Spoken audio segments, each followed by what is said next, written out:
जय श्री राम। प्रिय मित्र हो, आज हम देखने वाले हैं रामायण का एक परम पवित्र अध्याय।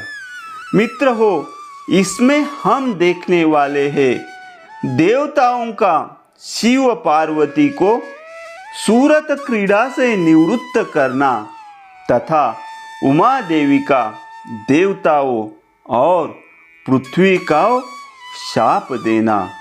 मित्र हो, इस परम पवित्र अध्याय को शुरू करने से पहले कमेंट में जय श्री राम लिखकर चैनल को सब्सक्राइब कीजिए। तो चलिए अध्याय को शुरू करते हैं।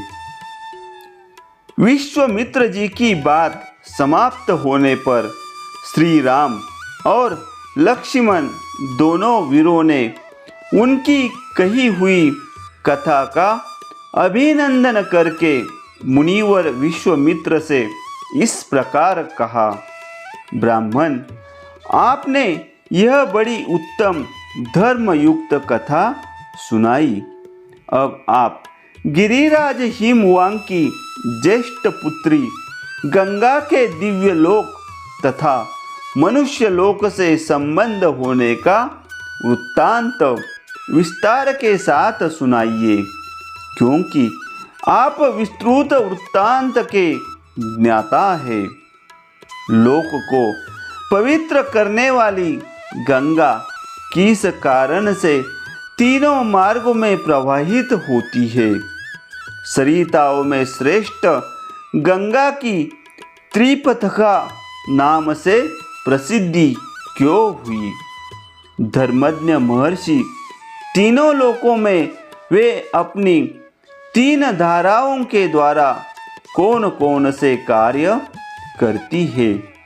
श्री रामचंद्र जी के इस प्रकार पूछने पर तपोधन विश्वामित्र ने मुनि मंडली के बीच गंगा जी से संबंध रखने वाली सारी बातें पूर्ण रूप से कह सुनाई।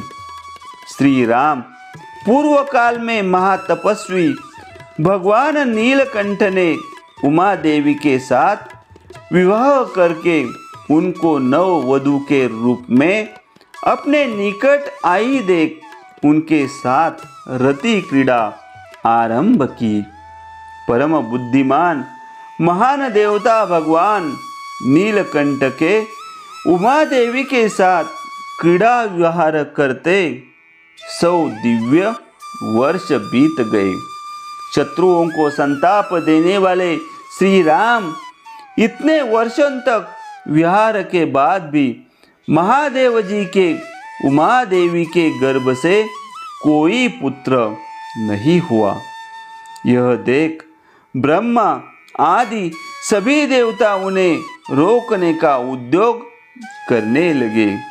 उन्होंने सोचा, इतने दीर्घ काल के पश्चात यदि रुद्र के तेज से उमा देवी के गर्भ से कोई महान प्राणी प्रकट हो भी जाए तो कौन उसके तेज को सहन करेगा? यह विचार कर सब देवता भगवान शिव के पास जाकर उन्हें प्रणाम करके यह बोले कि इस लोक के हित में तत्पर रहने वाले देवादिदेव महादेव देवता आपके चरणों में मस्तक झुकाते हैं। इससे प्रसन्न होकर आप इन देवताओं पर कृपा करें। सूरश्रेष्ठ, ये लोग आपके तेज को नहीं धारण कर सकेंगे, अतः आप क्रीड़ा से निवृत्त हो वेद बोधित तपस्या से युक्त होकर उमा देवी के साथ तप कीजिए। तीनों लोकों के हित की कामना से अपने तेज वीर्य को तेज स्वरूप अपने आप में ही धारण कीजिए। इन सब लोगों की रक्षा कीजिए, लोगों का विनाश न कर डालिए। देवताओं की यह बात सुनकर सर्वलोक महेश्वर शिव ने बहुत अच्छा कहकर उनका अनुरोध स्वीकार कर लिया। फिर उनसे इस प्रकार कहा, देवताओं, उमा सहित मैं अर्थात हम दोनों अपने तेज से ही तेज को धारण कर लेंगे। पृथ्वी आदि सभी लोगों के निवासी शांति लाभ करे, किंतु सूर श्रेष्ठ गण, यदि मेरा यह सर्वोत्तम तेज क्षुब्ध होकर अपने स्थान से स्खलित हो जाए तो उसे कौन धारण करेगा, वह मुझे बताइए। उनके ऐसा कहने पर देवताओं ने वृषभध्वज भगवान शिव से कहा, भगवान, आज आपका जो तेज क्षुब्ध होकर गिरेगा उसे यह पृथ्वी देवी धारण करेगी। देवताओं का यह कथन सुनकर महाबली देवेश्वर शिव ने अपना तेज छोड़ा, जिससे पर्वत और वनों सहित यह सारी पृथ्वी व्याप्त हो गई। तब देवताओं ने अग्निदेव से कहा, अग्नि, तुम वायु के सहयोग से भगवान शिव के इस महान तेज को अपने भीतर रख लो। अग्नि से व्याप्त होने पर वह तेज श्वेत पर्वत के रूप में परिणत हो गया।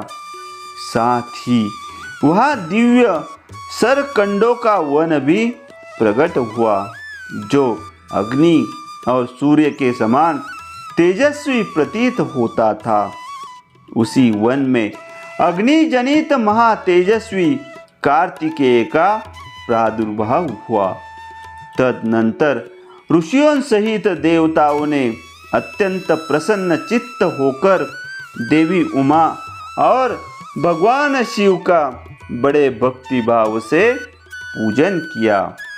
श्री राम इसके बाद गिरिजानंदिनी उमा के नेत्र क्रोध से लाल हो गए। उन्होंने समस्त देवताओं को रोषपूर्वक शाप दे दिया।